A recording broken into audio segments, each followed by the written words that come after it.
All right, folks, just watched Steve Cortez's exclusive interview with former President Donald Trump. So let's bring in our panel. Jesse Jane, your thoughts on it? He hit every issue possible. I mean, the man is extremely fluid, doesn't stammer, doesn't stall, is able to recite everything from memory. Just absolutely a complete difference from what we're experiencing right now. Watching Joe Biden try to have an impromptu conversation is usually a lot of stumbling. But not only that, he addressed very serious issues. Right now, illegal immigration. What the Democrats fail to realize is that's one of the biggest issues why President Trump got elected in the first place. He promised the United States that he would stop illegal immigration and has had every intent on doing that, not to mention his economic prosperity, lowest rate of unemployment, energy independence, and a strong relationship with Israel. All of that has collapsed in a matter of less than, 4 months. Yeah. Derrick, what's he up to? He's coming out, talking. He sounds like he's campaigning. Yeah, it sounds like he's campaigning. Like Jesse Jane, he hit everything. He talked about Russia, Ukraine, China, Taiwan. But I want to talk about the energy, because that's a big deal. Not only in 2019, not only were we energy independent, but we also became the #1 exporter of oil and natural gas in the world. So what that says is, and I ask the question all the time, how can our natural resources be worthy enough for the rest of the world, but here at home, we're told that we can't use it, or you're going to die, something's going to happen. We just recently, if I could, guys, share with you a poll that we just did. It was done by Tip Research. You go to tipinsights.com. And it's the first poll that's been done under this administration that talks about energy. And we talked about, should Americans have energy independence? And 81% of people in this poll agreed that energy independence is critical.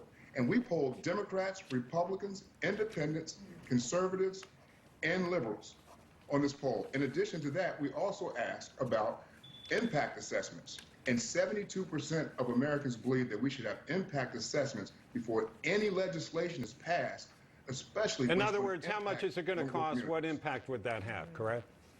Yes, what impact that would have on these vulnerable communities on a piece of legislation that's going to be passed. Yeah. Like, i.e., right now with what he wanted to do with the infrastructure package, how it's going to impact the mining industry and these workers. Yeah, what worries me about energy independence is a tax on Colonial, for instance. It shows how quickly it could go south. Bill, your thoughts about Steve Cortez's interview? First of all, Steve did a great job. Love the show that he has in the evenings. Look, I think President Trump demonstrated that he was a president who cared about the American worker, cared about the American family, and recognized that small businesses are the engine of economic growth.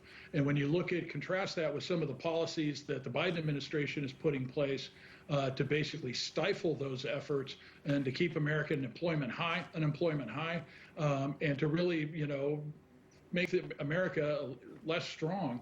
I think this is a pretty stark contrast, and I hope President Trump continues to speak out on these issues. Heather, what is Steve Cortez feeling like now? What is Steve Cortez feeling like right now? I think because I'm asking you because you interviewed the former president, a month or so ago. I did, yeah. Is it nerve-wracking leading up to it? And afterward, there must be a great, sigh of relief. Yeah, a sigh of relief for sure, because the former president definitely knows what he wants to talk about, when he wants to talk about it, and he knows his facts, and he is ready, always ready to go. I'm a little bit jealous that he got to go over to Trump Tower and talk to him. Yeah. So, but it's very nice to see the former president speaking out, and I think that it's a relief to a lot of folks, especially, what was it, 75 million people who voted for him, to be reassured that he is still watching what's happening with this current administration, and he does have some plans in place, hopefully, and some candidates coming down the pike that he'll support that can kind of reverse some of these things and get us back to America first versus what's happening now, a lot of folks thinking America last. I think when you talked to him, he was still down in Florida, He right? was still down at Mar-a-Lago then, but now he's come back up here. You would have been willing to go down to Florida? Oh, yeah, no, I'd love to talk to him in person. I've talked to him in person several times just to let people know. I think he's a great person, and he loves this country. All right, there you go. Steve Cortez interviewing the former president last night, who sounds like as sharp as can be and sounds like he's on the campaign trail. Long time between here and there, but it'll be interesting to see what happens. North Carolina, June 5th. What's North Carolina? That's his first time speaking. This rally. Since His CPAC. first rally. Yeah, yes. he'll be down in North Carolina. Yeah, getting the on June band 5th. back together and getting on the plane that's being refurbished Right. with Rolls-Royce engines. Okay, Jesse Jane Duff, Bill McGinley, and Derrick Hollie, thank you so much for being with us. And folks, we'll be back with more of American Agenda after this.